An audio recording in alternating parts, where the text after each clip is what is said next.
fight fans, to episode 82 of the Hooks In MMA podcast. We're back. It's April, Q2. We're going to be crushing this quarter as well, so you better tune in for easy lines. Later in the episode, we've got a big UFC this weekend, UFC 273, coming out of Jacksonville, Florida. Couple title belts on the line here, so really excited for that. But first up, let's introduce this week's guests. First up, we've got Jesse, the big cat Arnett, coming off a huge win over an undefeated Dagestanian. He's going to be looking to keep his win streak alive here and chatting a bit about his career. And also Fiera, Rodriquez, who's undefeated and has a storied career thus far. Sony's going to be chatting a bit about what's next for their career. Sony, why don't you kick things off? Tell us a bit about these guests, and then we'll get right into easy lines and getting ahead of that book. Jesse Arnett, so a guy that, went on a huge win streak in Canada. I personally always was kind of against him because he was a rival of Hill's. Then Hill ended up finishing him. And, until you talk to someone, you don't really know. So that prejudgment a long time ago, tell anybody out there that, don't judge a book by its cover. One of the coolest guys, legit guys, hardest working guys, classiest, down to earth guys. So guy's amazing to talk to, great dude. And he just beat a 14-0 Dagestani. That doesn't happen often. He kind of called his shot after. He's classy in defeat and when he wins. And he was yelling out at the end of this win, "I've been wrestling for 20 years," and screaming like, all the good stuff that you want to get hyped up for future fights. So he was in that guy's face, but he doesn't do it maliciously. He does it just to prove, he's worked hard too, and he is getting later on in his career, but he's not done yet. This was a big win. He called for a title shot in the UAE promotions moving forward, and it looks like they're going to give it to him just up a weight class at 145. Looks like he may face Ali Al-Casey, who is a former UFC guy who's on his own win streak right now outside of the UFC. So that could be a big win if he can get that booked and get a title. You never know what's down the line for him. Piera Rodriguez fights this weekend. She was undefeated and got her ticket punched through the Contender Series, and she's fighting Kay Hansen this weekend, UFC 273. One of the first few fights on the card, and she is, she reminds me of a younger Venezuelan version of Nunez. Smaller weight class, obviously, but she's a killer. She kind of looks like her a little bit, and she's the favorite coming into her debut against Kay Hansen, who recently lost to our Canadian girl Jasmine Jasdavicius. So looking forward to seeing her keep up that undefeated record and what she can do moving forward in the UFC here. So two solid guests this week. Love it. And I know Z-Balls has been hitting the books here very hard this week, studying up on UFC 273. So without further ado, let's get ahead of that book. We're going to be meeting you at the cashier Sunday morning, April 10th, 2 a.m. with a drink in hand and with those parlays ready to be cashed in. So Z, kick things off and let's get it. Yeah, been a minute since Easy Lines has seen you at the cashiers here, but definitely excited to be back this week. Absolutely stacked pay-per-view. Going into this weekend, right now we're holding a record of 21 wins, 10 losses in 2022, putting us at a winning clip of approximately 68%. We're down the first quarter of this year, as Kron said at the beginning of the call here, and really looking to work our way, quest our way up to 70% here, and dare I say 75 on the year. Over our career, though, currently we're sitting at a total record of 169 wins, 105 losses, winning percentage of 61.7. So to start us off here, of course, we got the main event. Featherweight championship between the current title holder Alexander Volkanovski and their challenger Chao Sun-Jun, or better known as, of course, as the Korean Zombie. Volkanovski absolutely whopping minus 700 right now. Zombies a plus 500 on Bet365, recording this on Wednesday night right now. Alex originally scheduled to fight Holloway in March. Max had to step away, right? So Zombie stepped up in short notice here. There's some rumor mills I'm hearing around too that he's injured his shoulder there at the end of last year. Still dealing with some effects there. He had dislocated it, I think, in the Jose Aldo fight way back before his military career and that huge stint there, right? So he's had some ongoing things. Seems to be all right, but something to be, maybe that's why this line has jumped to as much as it has. Still, even as these odds are, I mean, obviously I am taking Volkanovski, but these odds should not be as large as they are, in my opinion. They shouldn't be this lopsided.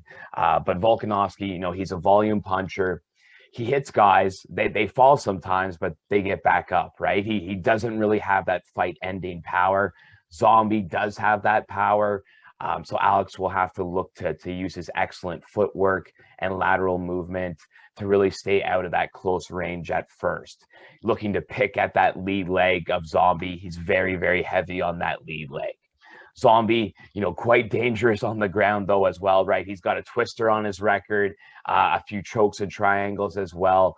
Volkanovski, much more of a wrestler, ground and pounds you, right? Doesn't really get too fancy down there. I personally think the chalk pick here of Alex by decision at -125, actually not that bad of an option here. Good for 2-leg parlay, certainly. You're not losing a ton of juice. I mean, his opponent, like the guy's name is the Korean Zombie, right? So like he never stops coming forward. That combined with Alex's volume punching power as opposed to the volume punches as opposed to power, right? I think that -125 looks pretty good to me. For some reason though, I could see Volkanovski stacking up Zombie, ground and pounding him in the 4th round or something, but that's only a +175.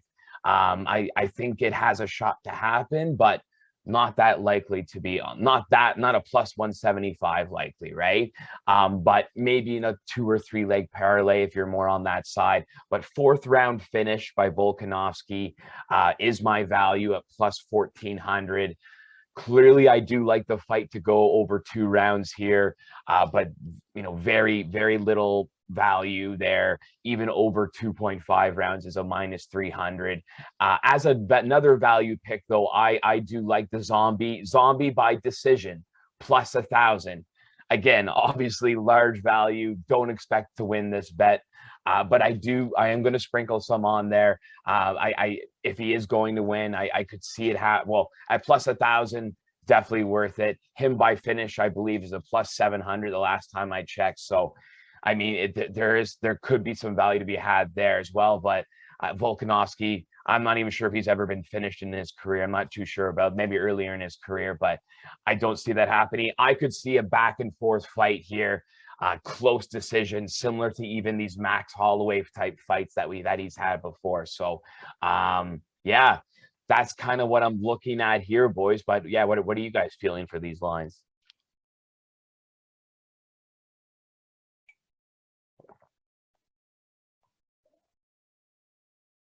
Kronz, you're in mute there, buddy. Yeah. So he did get finished once in 2013 in the Australian FC, but I mean, 9 years ago, that was his 4th career fight. So only by submission too, I'm guessing. Head kick, it says. So okay. Who knows? But still, yeah, been a while ago though. Yeah, it was the 3rd round. It looks like, who knows what would have happened back then. But you look at the last 4 fights in a row, all decisions. He did finish Mendez 2018, so still 4 years ago, but yeah, really liking the over here. Don't really want to go against Volk. I think he's going to win, but like you said, there's not much value. I am seeing, if you guys are on Bet365, there's a boosted odds for finish. For Volk, it's a +210 instead of the +175. So you are getting 35 cents on the dollar boost, which I like that. So how about you, Zone? Love what you just said there, and also love the value at 4th round finish. So I might sprinkle a little bit on each, because I think, like you said, Z,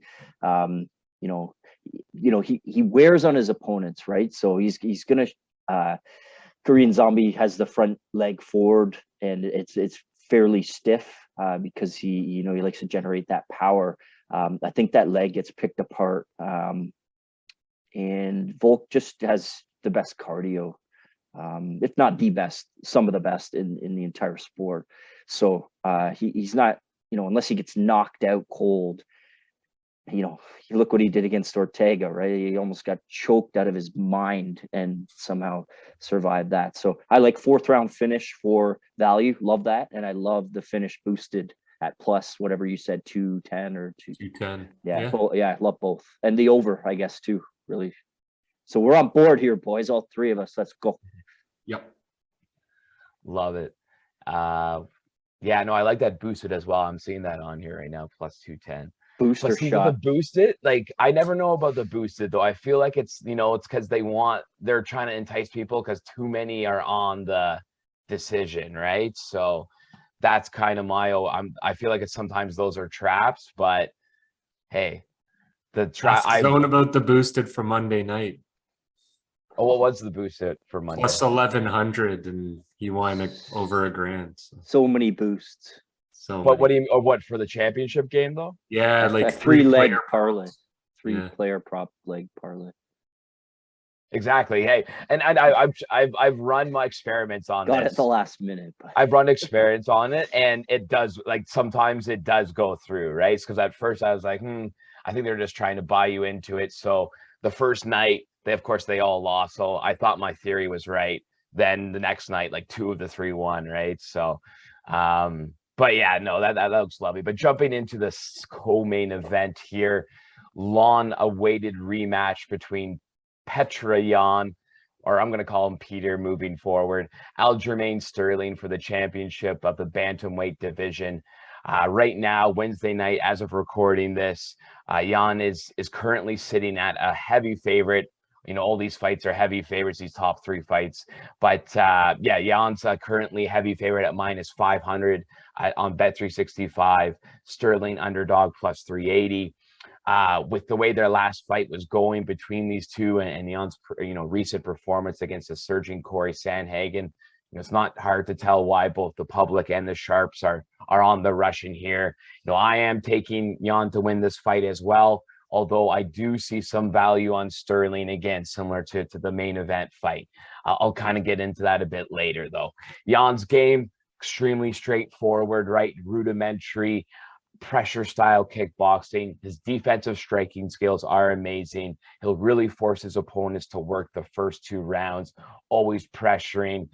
He wants his opponents to throw out the kitchen sink at him, basically, while he's downloading that information, right? Parrying shots, ducking and weaving around them, basically, right? Throwing out his own jabs and leg kicks to really find holes in their game, exploit them moving forward. He's quite willing to take some shots in order to get this done, but very rarely do these opponents ever really land anything clean on him. The first round, Sterling did land a decent knee on him, if you go back and watch that, but it's at certain angle, it's a little bit more glancing than you think. He immediately grabs onto the leg as well, Jan does. So he looked pretty good to me, but that was a decent shot, but very rarely does it ever happen. Whereas Sterling, there's a reason why they call him the funk master, right? His offensive game is much flashier, more unique than Peter's. They're both listed at 5'7" online, but someone's lying there. I don't know who it is, but Sterling's clearly the taller and bigger man overall. Sterling also has a 4-inch reach advantage as well, although Jan is excellent at nullifying his opponent's usual reach advantage over him with that forward pressure. He never really allows them to get into kicking range. He always stays in close boxing range with them.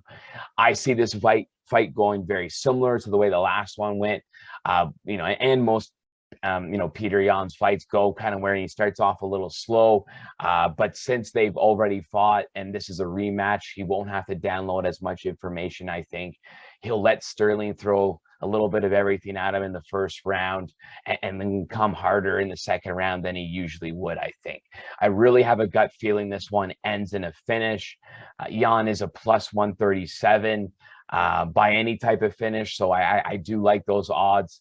Him by decision is a plus 110. So the odds makers and you know, the public are clearly leaning that way a little bit more here. And I do understand why. You know, it's a smaller weight division, 135, but we've seen many championship fights at 135 end in these finishes in second round a lot, right? So second, third round.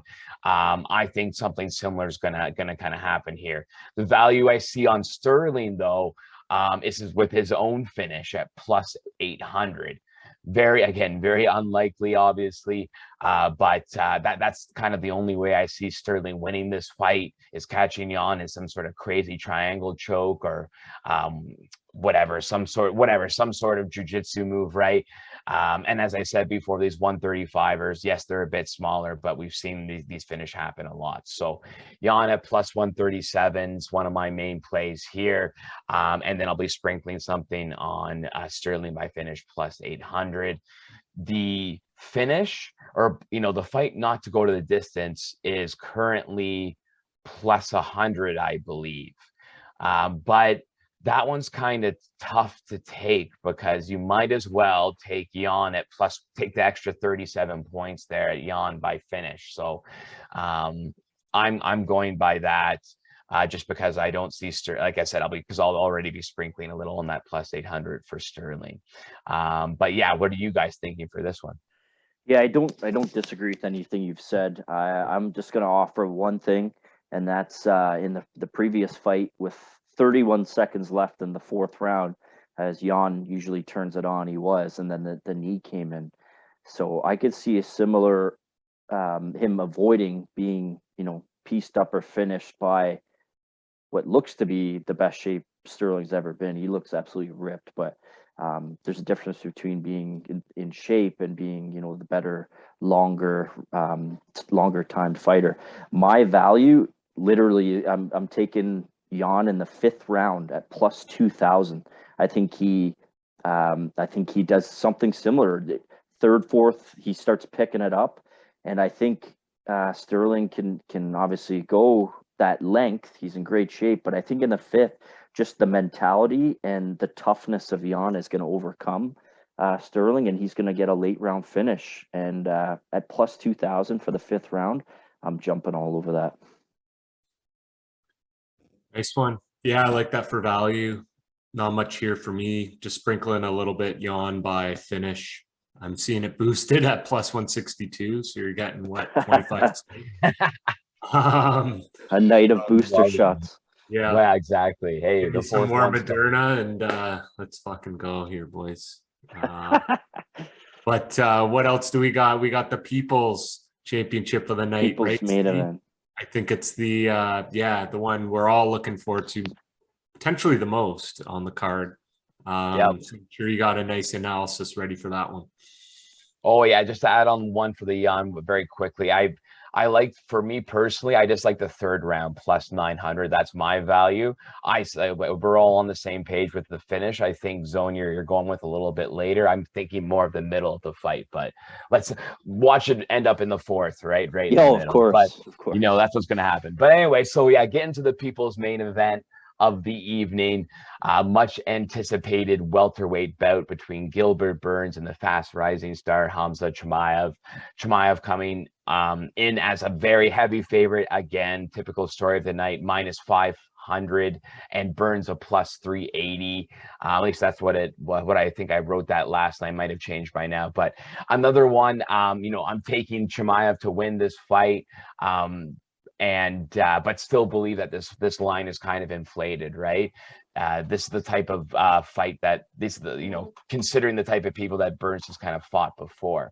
Everyone knows the storyline here with Chimaev, so I won't dive too deep into that. The reason why this line is so large, though, is I believe is the style matchup, right? Chimaev is a very large welterweight, could easily fight at middle if he wanted to, whereas Burns, he's a small welterweight. He was actually quite fit at lightweight, I thought. He jumped around in a few different divisions to start his career, settled at 170, obviously had a lot of success there. But I think Chimaev will be able to do what he's already done in his UFC career, which is basically ragdoll his opponents. He picked up Leach like he was a 2-year-old having a tantrum or something, all amongst having a conversation with Dana White. I can see him doing a similar type of thing to Burns here. But Burns jiu-jitsu, absolutely outstanding, world-class level here. So what happens on the ground? That's the real question here.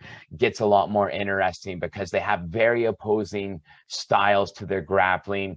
Burns almost kind of lets you scramble and he'll catch you in something because he's like 3 steps ahead of you or whatever, like in a chess game, whereas Chimaev just won't let you do that. He'll just kind of keep you there using brute strength and kind of the tenacity that he has. Perhaps, Hamza elects to not grapple as much and do what he did with Gerald Mearshot, which is just straight right hand down the pipe to the jaw for instant lights out, because Gilbert doesn't have the strongest chin at this point either, especially at the 170. He does have power in his own hands as well. He does have power in his own hands as well.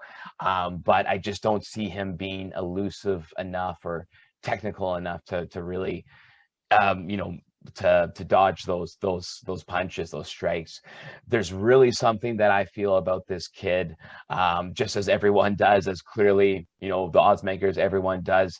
I can see him doing something to Burns the similar that he did to Leach, which is really saying something. The amount that I respect Burns is just crazy, but it's just the difference in size really makes me lean that way. I could even see him doing that to Colby. Usman, on the other hand, that's a much different story. We'll wait to kind of get to that. That would be, that's something we'll get to hopefully one day, but yeah, I think he could potentially do that with Burns. Hamza by finish, -130, or sorry, I wish it was -138, -188. Take that before it gets to be juiced to -210 on fight night. I do like the value at plus second round finish plus 375. It was plus 400 48 hours ago, and pray that Burns makes it there. If not, you like the first round plus 170, that's fine to take as well in some 2-leg parlays. But yeah, what are you guys feeling on this one? Couple boosts.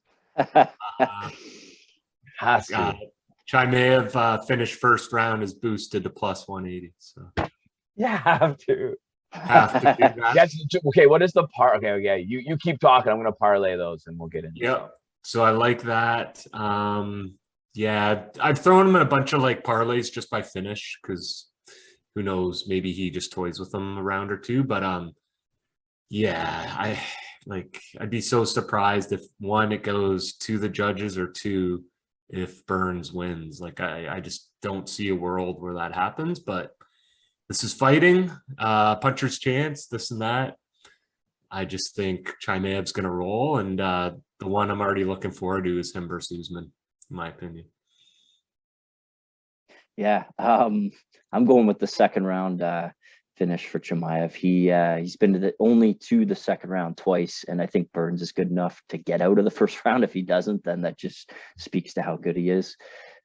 Hamzat, that is. And I did hear, because of like timelines of who can fight when and whatever, that if Chimaev does win this, he's going to get Colby next, which I'm not opposed to seeing that either, but everybody wants to see him against Usman, and I virtually think that is going to happen. It's just a matter of timing and when. But yeah, second round, lock it up. It's already been locked up. Lock it up more. I just don't like Colby, because like if Colby wins, then what? Then they put him against Usman, and yeah, like, it's stupid. There's no upside to no, it's not. It's not. It's just he's going to become a gatekeeper in a sense. It is for sure. It's just like, then that says, oh, Colby is the best, and he would be champ if Usman wasn't there. So it's like, fair. But I agree with you though. I agree. Yeah. I don't want to see the same guys again. And that's right. This is why, like Chimaev and Shavkat and these kind of guys, like we want to see them continue to win, because we need new blood in there. So it's like why the lightweight division is so amazing. That top 5 you could replace with the 6 to 10 guys. Welterweight, it's just been stale for a little while here, and like wins above replacement. Yeah, there's just no depth. So we need this lifeblood. we need. Oh, once Shavkat and Hamza get up there, and we have like this like whatever Middle Eastern battle between these barbarians, huge war. That my mind's already blown of thinking about it. I can't wait. Like that will honestly, Nuclear. that might be the best MMA fight of all time. If once those two fight for welterweight fight for championship welterweight fight in like 2023, end of 2023, that might be one of the craziest fights ever.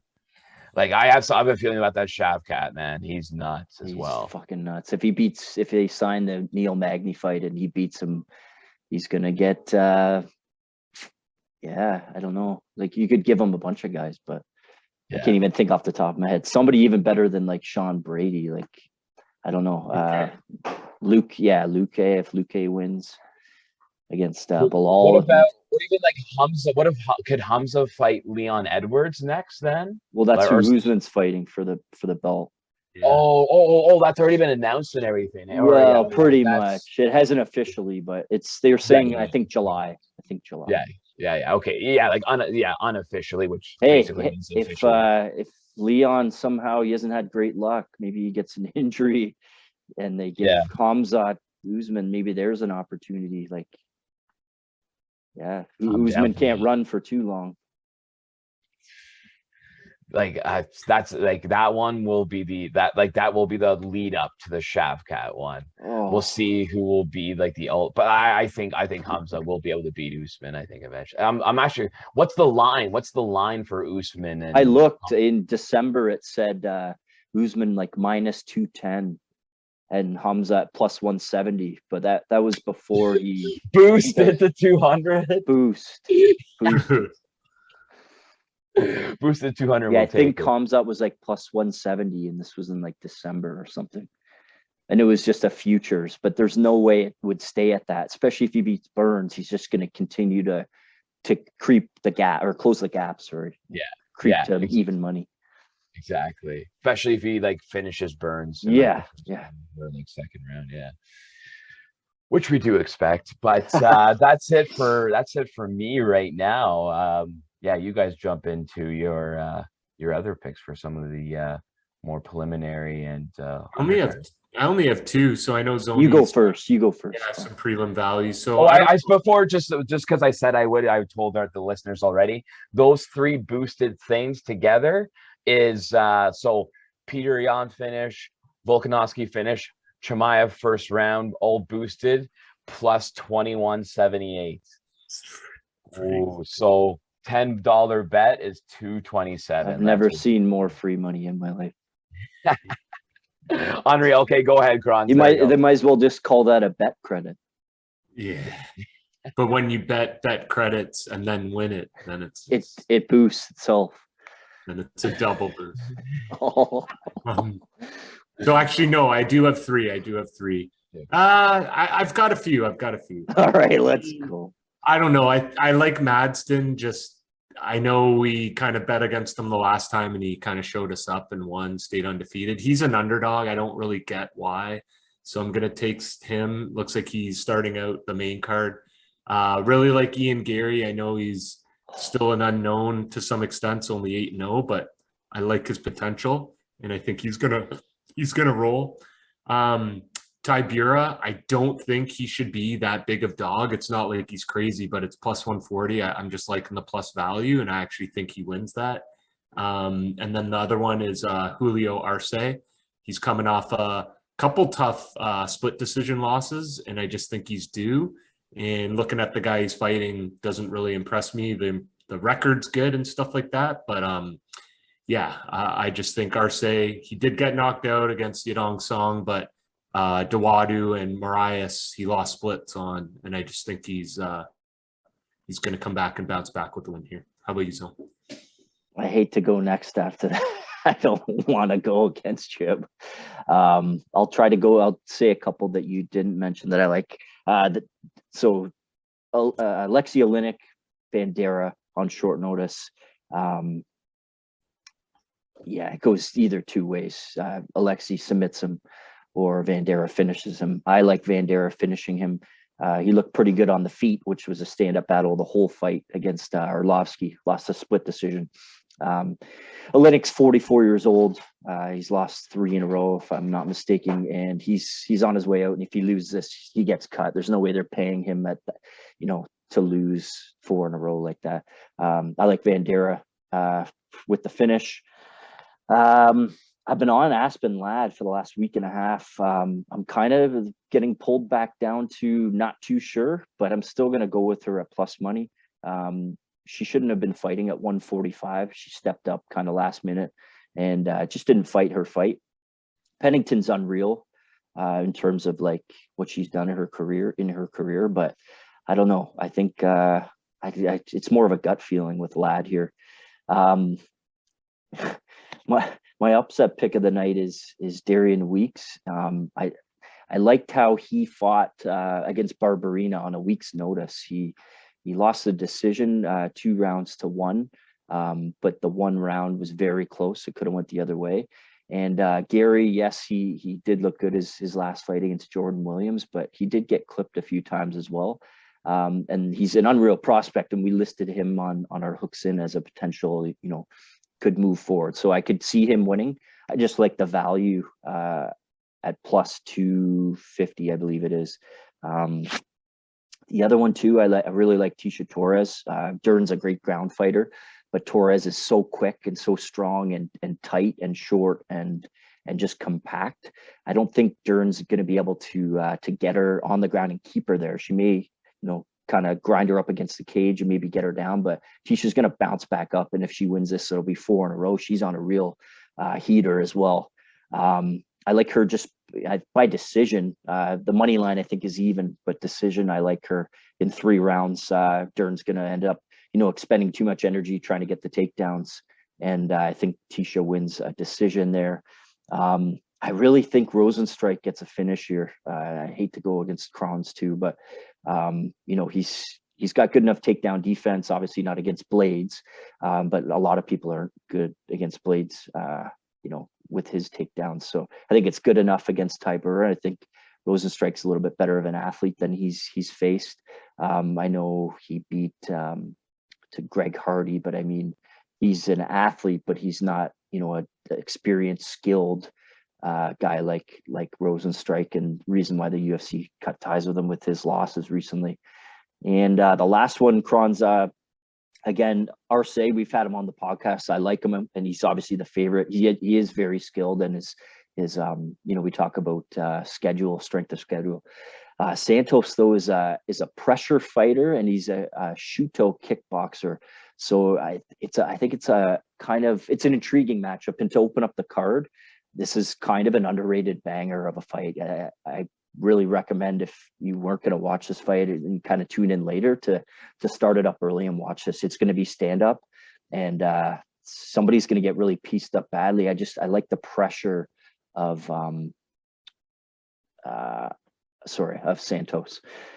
So we'll see what happens. Kronz, you could be right on all those, but just looking forward to seeing what happens. There's that Madsen fight too, is like so tight, and like the skill level of both and the matchup style is like perfect. I like Madsen too in that, and just really excited. I love the matchups in this card. Like we talk about, underrated cards and all this stuff, but like one guy against another underrated one is Canadian Mike Malott against Mickey Gall. Like their styles are so similar. It's like, who's going to take advantage of the moment?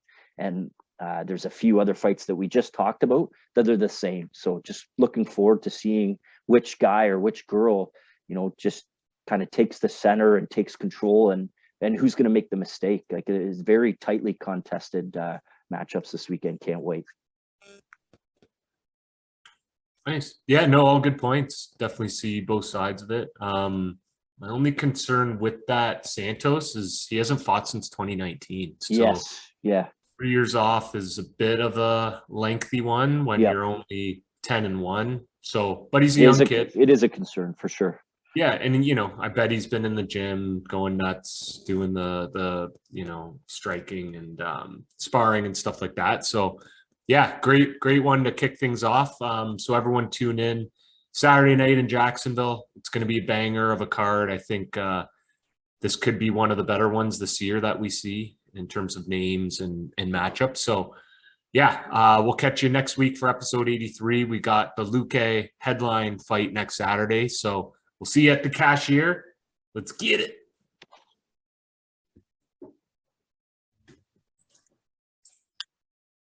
Next up on the Hooks In MMA podcast, we're lucky to have on again. Big fight coming up this weekend. Can't wait to see you at AEW Warriors. Jesse, Big Cat Arnett, how's it going, man? Good, brother. It's UAE Warriors here in Abu Dhabi. We're lucky. We're actually fighting in Yaz Island at the Etihad Arena right here in Fight Island. So I'm stoked on that opportunity. Yeah, and they've had you there in the past. Sorry, I mispronounced it. It wouldn't let me click off the screen, so that's my bad there. Yeah, obviously you fought Ray Borg there, and he's been on a roll, and you get the best matchups with. I'm sure you're still with MTK Global, right? Yeah, Rizvan, my main man, Marcelo, MTK Global, Carl here in Dubai. They're great. They got a lot of connections here in the Middle East, and I've been a mainstay out here, and it's been a great way to spend my career over the last year and a half. Absolutely. And, over your career, you've been really successful. And as we talked about this before, we got, some big fights that you've had and big fights that are to come here. So the last guy you fought, I watched that fight. We talked after, and, that opening round, you looked fantastic. I haven't seen you look that good on the feet in a while. Got caught unluckily, but what did you take away from that fight? And, what are you going to use from that fight coming into this weekend? I can't lie, man. That was probably the best 4 minutes of my career on the feet. Best 4.5 minutes, whatever happened. We took some time off. We went back to the drawing board. Where I was getting beat with Ray Borg was feints. He was able to feint me and then come over the top and kick me in the head. Ray Borg is 5'2". He should not be kicking me in the head. I'm 5'9", 5'10". He really good fakes and setups. And then Dennis, geez, I ended up learning everything the hard way. He feinted with that John Jones oblique kick, but he kind of left it in the air for a second and then come down with a ridiculous spinning back elbow. And that's a one in a million chance. Bottom line is I was getting feinted out. We went back to the drawing board. I worked with my coaches extensively on figuring this out and dealing with these feints. And I've been fighting at the highest level for a long time now. And Saturday night, I'm in there against another undefeated Russian prospect who's bouncy, who's jumpy, who's got good feints. So we're going to find out Saturday night where I've improved. Yeah, and looking forward to that. So pronunciation might be wrong, but it's against Gadzi Murad Gasangusainov. So what you said, he's bouncy. He's he's got good feints, and you've been working on that. Anything else that you've taken away from maybe footage that you've watched, just doing some research on him? Classic Russia, good kid, come up fighting taxi drivers mostly. This will be his first test. However, he's tested in the gym. He's from Dagestan, right? So he's a little bit scrappy, a little bit sloppy. I sized him up downstairs. He's small. He is small. He might be shorter than Ray Borg and definitely not as thick. He's got a decent upper body, really skinny legs, small hands. This is my fight to win, and I believe my experience is going to pay off and pay dividends. I'm going to break him down with long straight shots. He's going to end up shooting because he's not going to be able to take the power or the pressure. This is the first legit bantamweight that he's going to fight. And I think within the first scramble, I'm going to catch a submission. So I'm picking it right now. I'm picking a first round submission. And I never want to go ahead and say, suggestions, because you're the one that's trained, you're the one that's been in there. But, I've loved your ground game over your career. And the straight shots will set up that, and he'll be forced to shoot. So I would love to see you sink in that darce, or maybe there's another few tricks you got up your sleeve for this weekend. But I love it'll be a rear naked choke from the side with one hook. It'll be a quick guillotine or it'll be a Darce choke 100%, but it's going to come from my smart pressure, straight shots, straight punches. Once one lands, he's going to be, whoa, dude, this is the first time this happened. And he's going to come at me, and he's brave in the scrambles too. He'll do whatever he can to get out. And I've just been in there with too many guys at this high level. And if he makes one mistake on the floor, I'm going to catch him. I can see it happening early.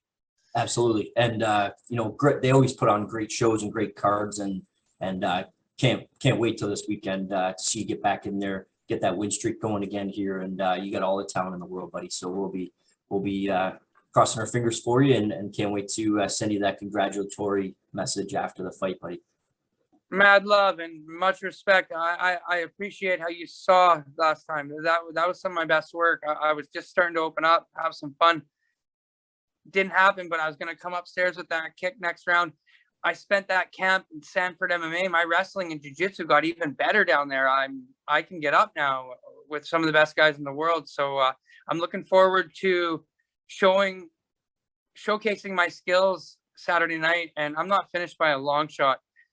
You're only as good as your last fight in this sport. And after Saturday night, I'll take the egg from an undefeated Dagestan fighter who's 26 years old. I'm back in the conversation, baby.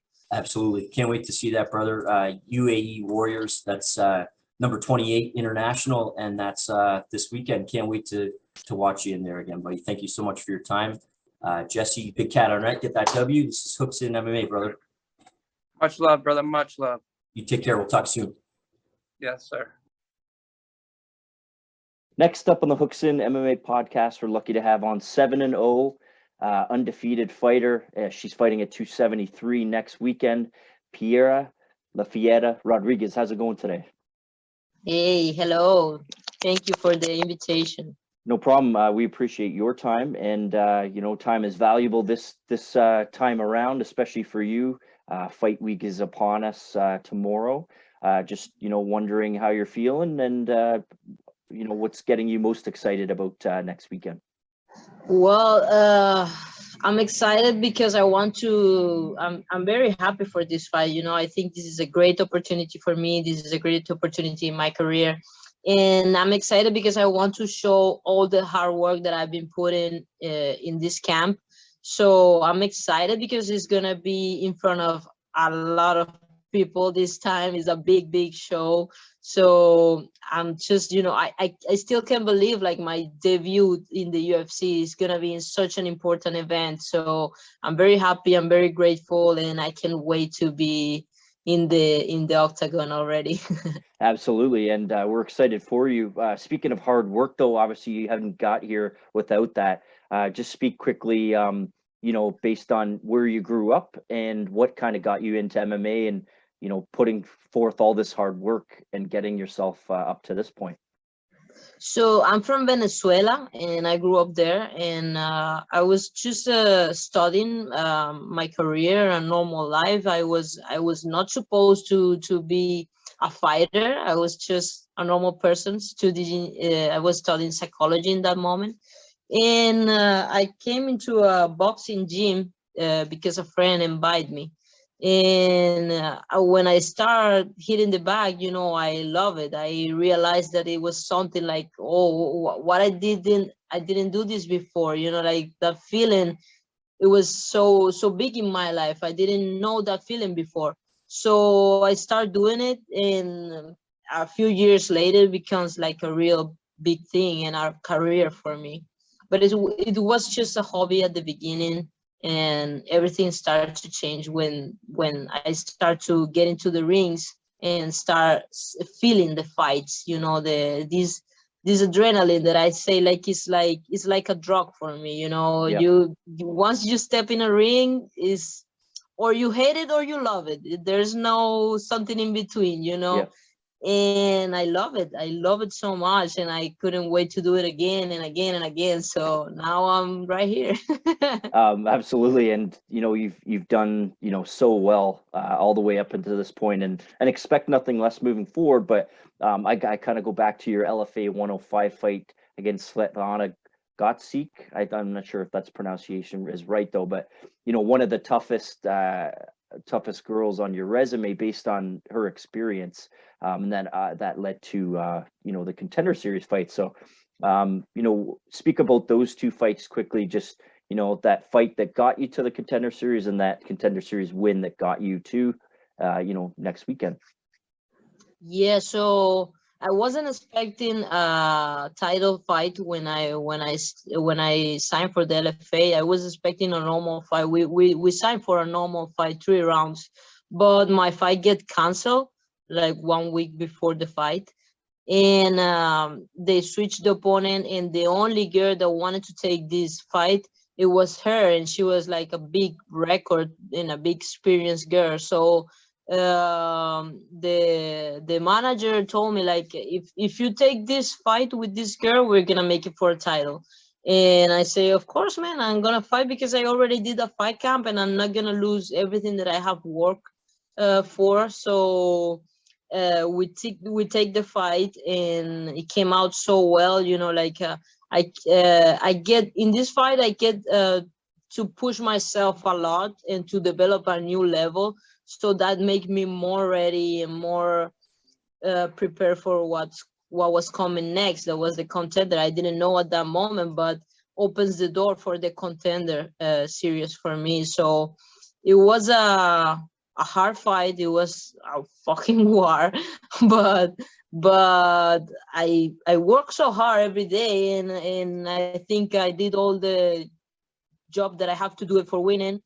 And we win the fight, and that opens me another level of career, because everybody saw that fight and saw like I have some potential there. So we start like fixing all the mistakes, and I get a little bit more help with the trainings and all this stuff. So I start developing so much better after my title from the LFA.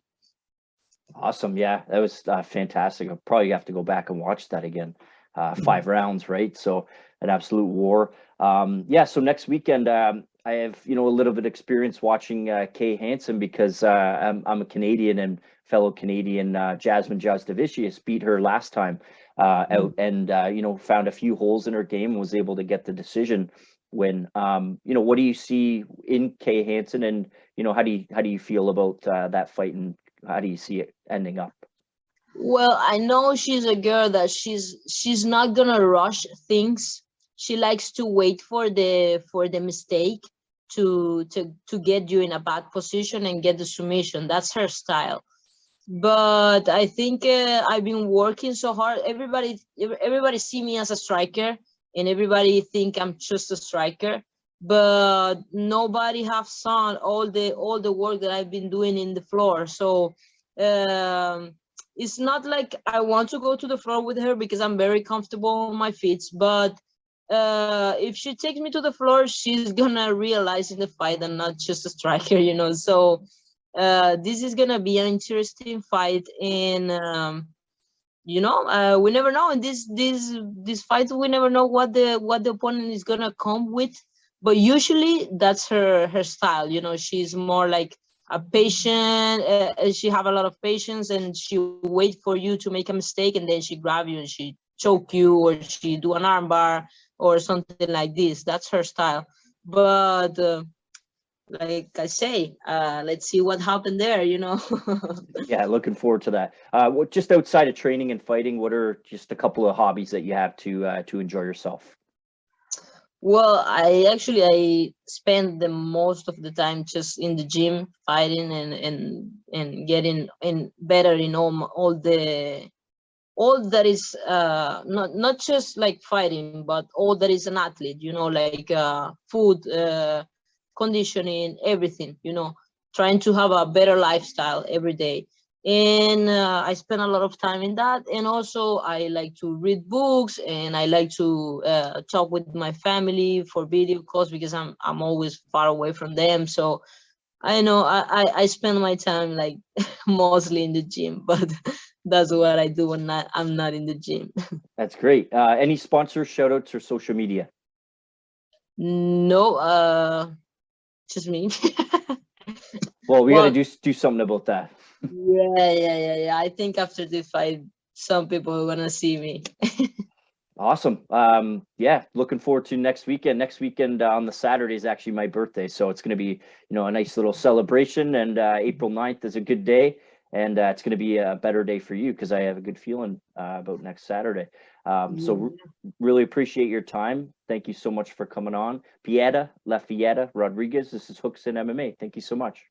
Thank you. Thank you. Good luck and you stay safe. Thank you so much.